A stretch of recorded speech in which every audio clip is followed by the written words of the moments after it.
Praise Lord ദൈവനാമത്തിന് നന്ദിയുടെ സ്തോത്രം. ഇന്നും നമുക്കൊരു കഥ കേൾക്കാം. പക്ഷേ കഥ പറയുന്നത് ഒരു കഴുതയാണ്. ഒരു കഴുതയുടെ കഥയാണ് ഇത്. ആ കഥ കഴുത തന്നെ നമുക്ക് പറഞ്ഞു കേൾപ്പിക്കും. എൻ്റെ കഥ പറയണമെന്ന് കരുതിയതല്ല.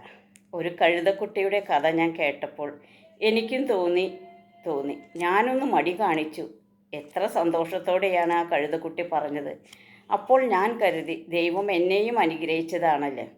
ദൈവം എനിക്ക് സംസാരിപ്പാനുള്ള കൃപ നൽകി.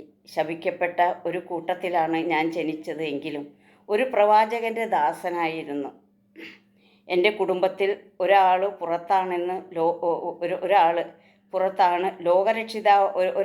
പുറത്താണ് ലോകരക്ഷിതാവായ ക്രിസ്തു സവാരി ചെയ്തത്. ആ സാക്ഷി നിങ്ങൾ കേട്ടതാണല്ലോ. അത് ഞങ്ങളുടെ വർഗത്തിൽ തന്നെ ഒരു അഭിമാനമായി. എൻ്റെ യജമാനൻ്റെ വീട്ടിൽ കുശാലായി തീറ്റ കിട്ടുമായിരുന്നു. പ്രശ്നങ്ങൾ വരുമ്പോൾ, യുദ്ധം വരുമ്പോൾ എൻ്റെ യജമാനൻ്റെ വീട്ടിൽ ധാരാളം ആളുകൾ വരുമായിരുന്നു. അവർ കൊണ്ടുവന്ന സമ്മാനങ്ങൾ യജമാനൻ വാങ്ങിയിരുന്നു. ആ വീട്ടിൽ ഒന്നിനും ഒരു കുറവുണ്ടായിരുന്നില്ല. ഒരു ദിവസം സന്ധ്യാസമയം ചില മാന്യന്മാർ വീട്ടിൽ വന്നു പറഞ്ഞു, ഞങ്ങളുടെ രാജാവ് ഞങ്ങളെ പറഞ്ഞയച്ചിരിക്കുന്നു. ഞങ്ങളുടെ രാജ്യത്തിന് ചുറ്റും ഒരു വലിയ ജാതി വന്ന് മൂടിയിരിക്കുന്നു. നീ വന്ന് അവരെ ശപിക്കണമെന്ന്. ഇതാ പല സമ്മാനങ്ങളും ഞങ്ങൾ കൊണ്ടുവന്നിട്ടുണ്ട്. മാത്രമല്ല, നിങ്ങൾ ആവശ്യപ്പെടുന്നത് എന്തും തരാൻ രാജാവ് സമ്മതമാണ്. എൻ്റെ യജമാനൻ എപ്പോഴും യഹോവയുടെ നാമത്തിൽ ആണയിടാറുള്ളത് പോലെ യഹോവ എന്നോട് പറയുന്നത് പോലെ മാത്രമേ ഞാൻ ചെയ്യൂ.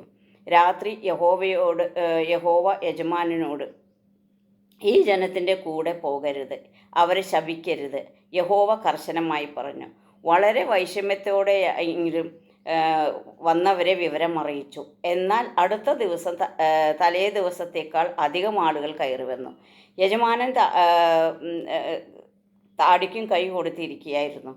ഈ പ്രാവശ്യം പ്രവാചകനെ കൊണ്ട് പോകാതെ മടങ്ങുകയില്ല എന്ന് അവർ പറഞ്ഞു. ഈ പ്രാവശ്യം യഹോവ പറഞ്ഞു, നിനക്ക് നിർബന്ധമാണെങ്കിൽ പോകാം, എന്നാൽ ഞാൻ പറഞ്ഞതുപോലെ മാത്രമേ ചെയ്യാവൂ.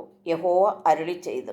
യജമാനൻ അന്ന് രാത്രി ഉറങ്ങിയില്ല, തിരിഞ്ഞും മറിഞ്ഞും കിടന്നു. വെളുപ്പാൻ കാലത്ത് തന്നെ എന്നെ ഒരുക്കി യാത്ര തിരിച്ചു. ആദ്യം ദൈവം അരുളി ചെയ്തത് ഞാൻ കേട്ടതാണ്. ഈ പോക്ക് അത്ര പന്തിയല്ല എന്നെനിക്ക് തോന്നി.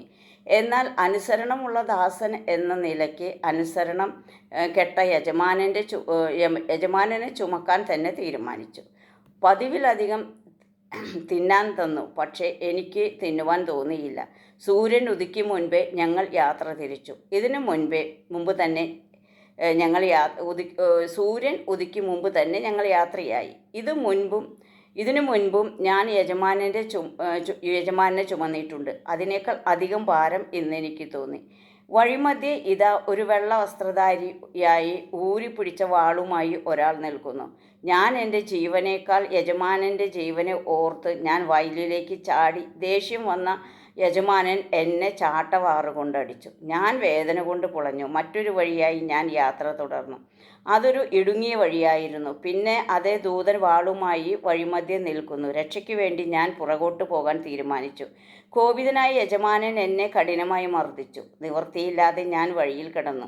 യജമാനൻ എന്നെ ദയയില്ലാതെ ഉപദ്രവിക്കാൻ തുടങ്ങി. അപ്പോൾ ദൈവം എൻ്റെ വായി തുറന്നു. അതിനു മുൻപോ പിൻപോ ഞാനോ എൻ്റെ വർഗ്ഗക്കാരോ വാ തുറന്ന് സംസാരിച്ചിട്ടില്ല. ഞാൻ ചോദിച്ച ചോദ്യങ്ങൾക്ക് യജമാനന് മറുപടി ഉണ്ടായിരുന്നില്ല. എൻ്റെ രക്ഷകൻ തന്നെ യജമാനൻ്റെ കണ്ണു തുറന്നു. ഊരി പിടിച്ച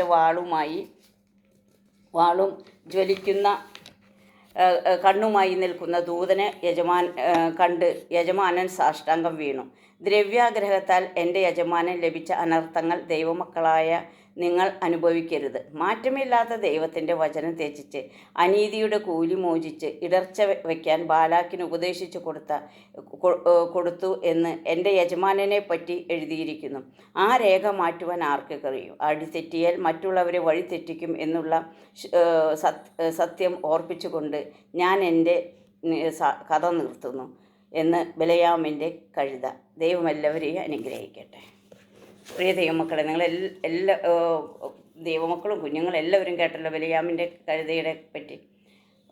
ഈ കഴുതയെക്കുറിച്ച് തന്നെ നമുക്ക് വേറെ ഒരു ചെറിയൊരു കാര്യങ്ങൾ കൊണ്ട് കഴുതക്കുട്ടിയുടെ പുറത്ത് നമ്മുടെ കർത്താവായ യേശു ക്രിസ്തു യാത്ര ചെയ്തത്.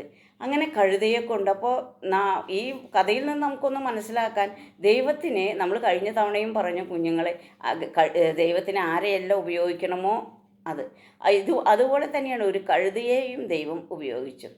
പല സമയങ്ങളിൽ നമ്മെ തന്നെ ഓർത്ത് ചിന്തിക്കാറുണ്ട്, എന്നെ ആർക്കും വേണ്ട, എനിക്ക് ഒന്നിനും കഴിവില്ല എന്നൊക്കെ നാം ചിന്തിക്കാറുണ്ട്. എന്നാൽ ആ ദൈവത്തിൻ്റെ കരത്തിൽ കൊടുത്തു കഴിഞ്ഞാൽ, ദൈവം നമ്മെ തൊട്ടാൽ നമുക്ക് എല്ലാ അത്യന്ത ശക്തി നമ്മിൽ പകർന്നു കഴിഞ്ഞാൽ നമുക്ക് എന്തും ചെയ്യുവാൻ ഈ ലോകത്തിൽ കഴിയും. അതാണ് ഈ കഴുതയുടെ കഥ. കഴുതയുടെ വായ് തുറന്നത്, സംസാരിക്കാത്ത കഴുത സംസാരിച്ചു തുടങ്ങിയത് എല്ലാം ഇതിൽ കഥയിൽ നിന്ന് മനസ്സിലായില്ല. അപ്പോൾ ദൈവത്തിന് പ്രവർത്തിക്കേണ്ട സമയം അടുത്തിരിക്കുന്നു. അതുകൊണ്ട് എല്ലാ ദൈവമക്കളും, എല്ലാ കുഞ്ഞുങ്ങളും വളരെ അധികം പ്രത്യാശയോടെ കൂടെ ഇരിക്കണം, പ്രതീക്ഷയോട് കൂടെ ഇരിക്കണം.